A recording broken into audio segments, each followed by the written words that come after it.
August 10th, 2016, a quiet night in Subang Jaya is torn by sirens. Oh my god! What? What? I'm talking to my babies. They're dying.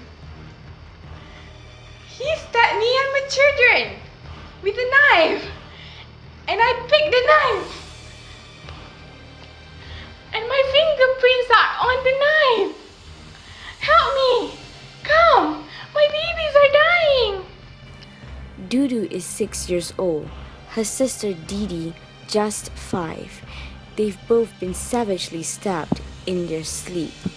Dahlia, their mother, is bleeding from a jagged wound on her neck. Detective Rusmira Rahim headed the investigation. Yeah, I received a call from a dispatch telling me that there had been a couple of girls stabbed along with their mother.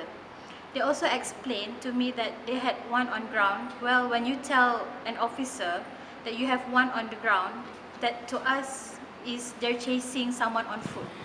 Lieutenant Istifa Zaidi was in charge of the crime scene. You cannot help but think about walking into that crime scene for the first time and seeing the older sister Dudu laying there on the floor looking up at the ceiling. That is something that you'll never forget. Dudu is already dead, stabbed twice in the chest, puncturing her heart. Her sister Didi stabbed 6 times through her back, her lung and liver pierced, is still breathing when paramedics arrive. She's rushed to hospital but is dead on arrival. Initially, Dahlia's story is very straightforward. She tells police that it was a hot night and that she and her 2 daughters were sleeping in the living room to try and escape the heat. Her husband Daniel and 8-month-old daughter were upstairs. Dahlia tells officers at the scene that, startled from her sleep, she struggled with an intruder, then chased him through the house. A glass shatters to the floor. He drops a bloody knife on the way, and then the man disappears into the garage. Dahlia's throat has been cut. Her girls have been stabbed. With Dahlia fighting for her life, investigators start combing the house for clues. The best chance they have to catch the killer is to move fast. Erniza Zaihan was the assistant district attorney for the Subang Jaya area. From the very first moment that we entered the home, it is obvious that the blood evidence will be the key of this case. The carpet is soaked in blood. There are signs of violent struggle. The trail continues in the kitchen. The murder weapon left behind. A boot print has been preserved in blood. A torn screen is discovered in the garage. A blood-stained sock is found in the alley behind the house. Her 2 oldest daughters are dead, and she is badly wounded. Dr. Nisha Hanif is the chief medical examiner for Subang Jaya. Okay, what she had was an incised wound or a cut or a slash wound on the right side of the neck that went downwards toward the left side of the neck.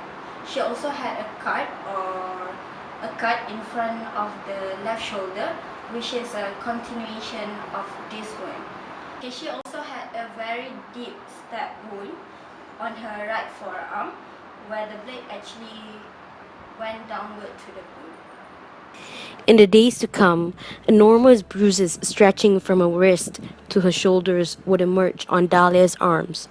They are the injuries of a woman who was fighting for her life. Detective Rusmira Rahim is the lead investigator on the case. Hours after the attack, she talks to Dahlia as she recovers in hospital. So I met Dahlia 4 hours after the incident at the house. I met her in the hospital. She was alert, she was conscious, and she knows exactly what she was saying. Hello, detective. Hello, Dahlia. So can you tell me what happened at the house? Please start from the beginning. I woke up and I saw someone standing over me with a knife in his hands. We struggled, then he just walked off through the kitchen into the utility room. I saw him drop the knife and I picked it up. I probably shouldn't have done that, and I put the knife on the kitchen counter. Then I saw Didi standing in the hallway and Dudu was just lying there. And then I called 911.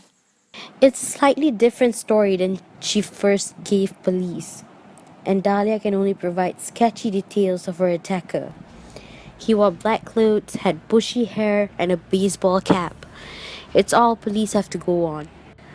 Armed with Dahlia's statement, police searched for evidence that corroborates Dahlia's story of an intruder. Subang Jaya police call in Hani Dani, a former member of the Subang Jaya Sheriff's Department. Hani Dani is now a forensic identification consultant who's investigated more than 20,000 crime scenes. The first thing we did in standard step is to do a walkthrough, and that is a very careful step where you do nothing, touch nothing, but except observe the scene. They begin their investigation in the blood-soaked family room. What they find is a puzzling collection of clues.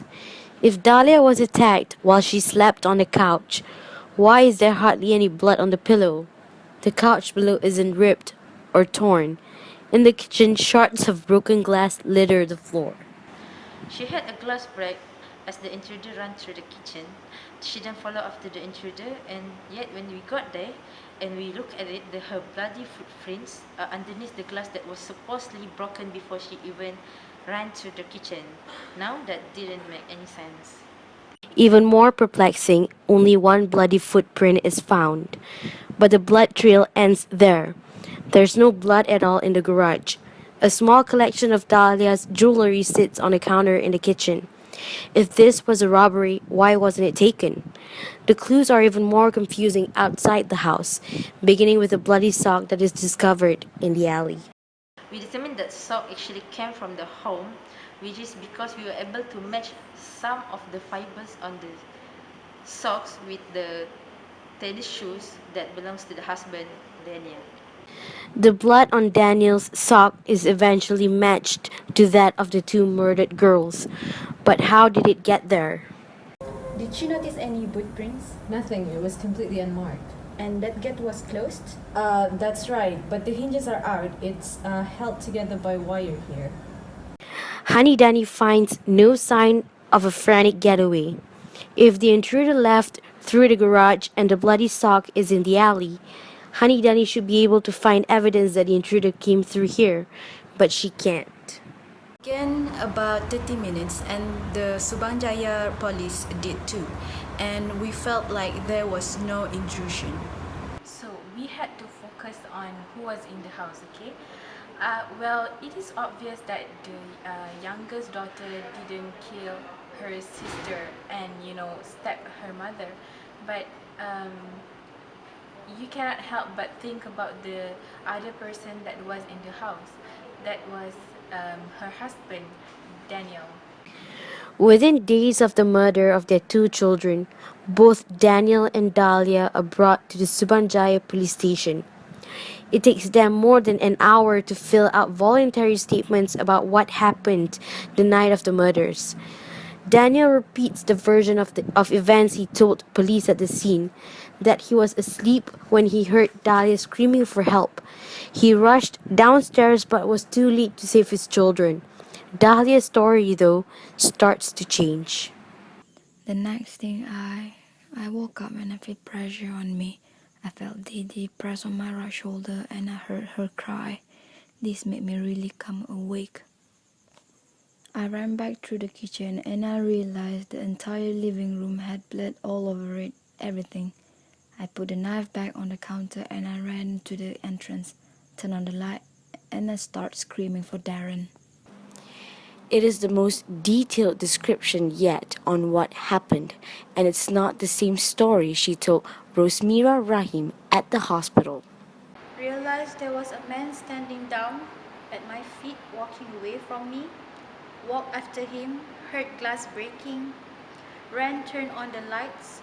I ran back towards the utility room, realized that there was a big white handheld knife laying on the floor. It was then I realized I had blood all over me, and I grabbed the knife thinking,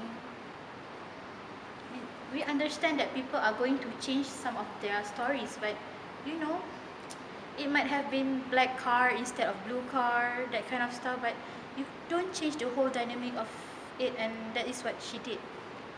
In Dahlia's new version, there is no struggle with the intruder. Dahlia's youngest girl was awake and standing by her shoulder.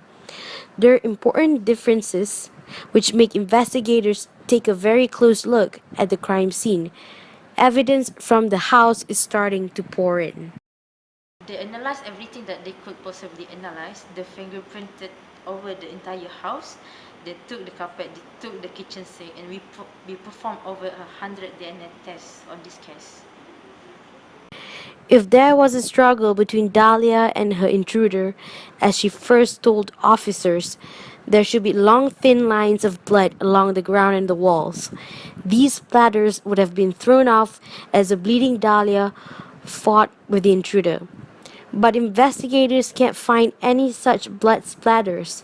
If Dahlia had chased her attacker through the house when she was wounded, she would have left long, thin streaks of blood behind. Blood falling from a moving object, such as someone running, leaves an elongated mark, not a round blood stain. Investigators can't find any of these marks either. In the utility room where Dahlia says the killer threw the knife down, there is blood, but that too doesn't look like it should. What we did after the knife had been processed for latent prints and DNA evidence was we got the original knife and brought it back to the house and got 2 units of blood. So we put blood on the knife and we used the same floor and we dropped the knife from different heights to see what type of blood patterns that would leave on it. We found that we saw a very distinct V-shaped pattern forming every time we dropped the knife in the utility room, and there was no pattern like that when we first got there. And again, this was very disheartening because it's again discouraging because it's pointed towards the Miss Dahlia. Dahlia indicated to us that she ran through the crime scene, and so we laid out some butcher paper and inked her feet and had her walk, and then we did the same, re-inked her feet and had her run.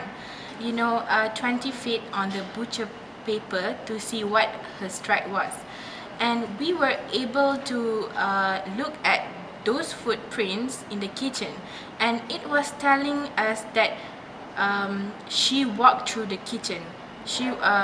What she said was completely different to what our result was.